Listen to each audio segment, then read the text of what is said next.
Le conseil de la municipalité de la Minerve siège en séance extraordinaire ce mardi 9 février 2021 à 13 h par visioconférence. Cette séance a été convoquée par le maire, M. Jean-Pierre Monette, pour être tenue à huis clos et où il serait pris en considération les sujets suivants. Ordre du jour. Séance extraordinaire du 9 février 2021. Numéro 1. Mesures spéciales pour la tenue de la séance du Conseil à huis clos. Numéro 2. Constatation du quorum et ouverture de la séance extraordinaire du 9 février 2021. Numéro 3. Adoption de l'ordre du jour. Numéro 4. Constatation de la régularité de la séance et validation de l'avis de convocation. Numéro 5. Programme d'aide à la voirie locale, trier 2020 à 2021, volet 9, chemin à double vocation. Point numéro 6. Embauche d'un chargé de projet pour la politique familiale. Point numéro 7. Période de questions. Point numéro 8. Levée de la séance.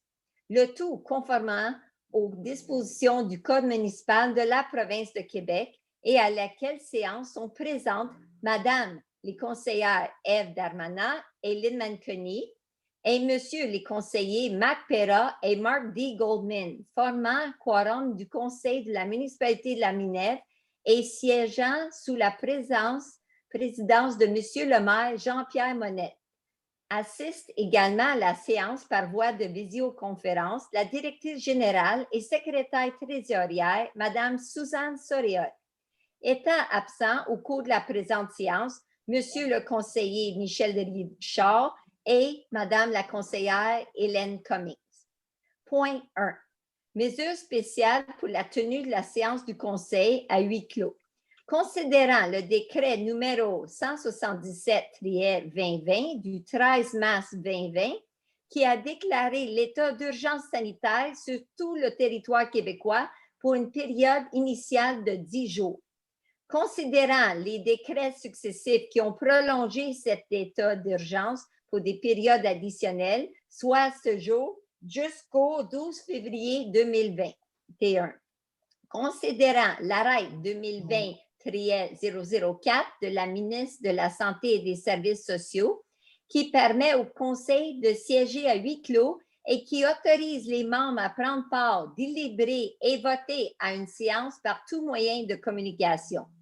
Considérant qu'il est dans l'intérêt public et pour protéger la santé de la population, des membres du Conseil et des officiers municipaux, que la présente séance soit tenue à huis clos et que les membres du Conseil et les officiers municipaux soient autorisés à y être présents et à prendre part, délibérer et voter à la séance par visioconférence. Par conséquent, Lynn Manconi propose d'accepter la présente séance soit tenue à huis clos et que les membres du Conseil et les officiers municipaux puissent y participer par visioconférence. Secondé par Ève Darmanin. Okay. Numéro 2. Constatation du quorum et ouverture de la séance extraordinaire de 9 février 2021.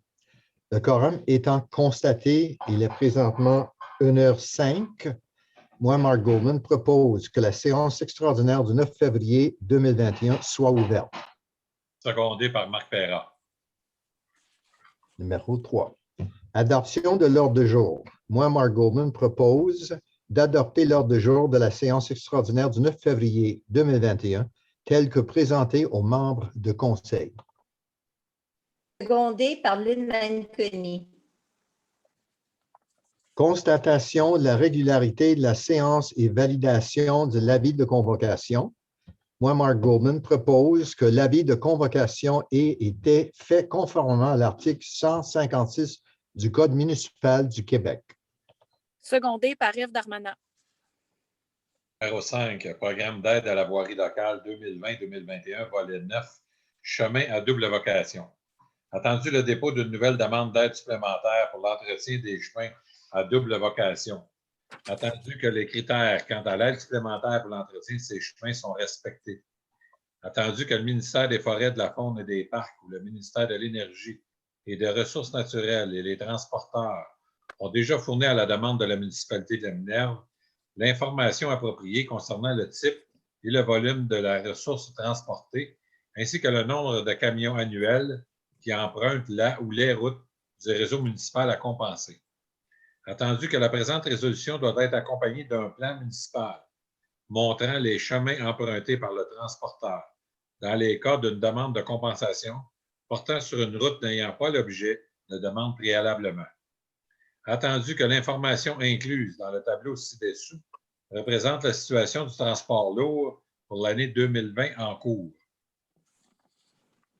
Nom du chemin sollicité, chemin tisserand. Longueur compensée, 8,2 km. Ressources transportées forestières. Nombre de camions chargés par année, 277. Pour ces motifs, je, Marc Perra, propose de demander au ministère des Transports une compensation pour l'entretien du chemin ou des chemins à double vocation subventionnés, et ça sur une longueur totale de 8,2 km. Secondé par Mark Goldman. Point 6. Embauche d'un chargé de projet pour la politique familiale.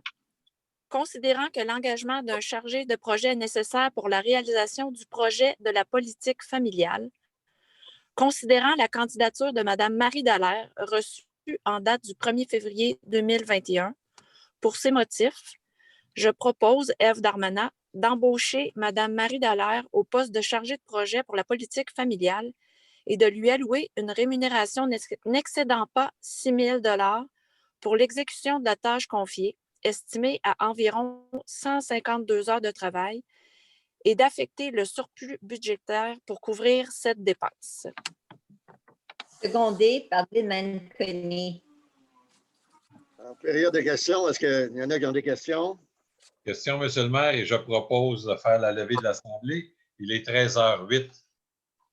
Secondé par Mark Goldman. Parfait. Merci beaucoup, tout le monde. Bon après-midi. Merci.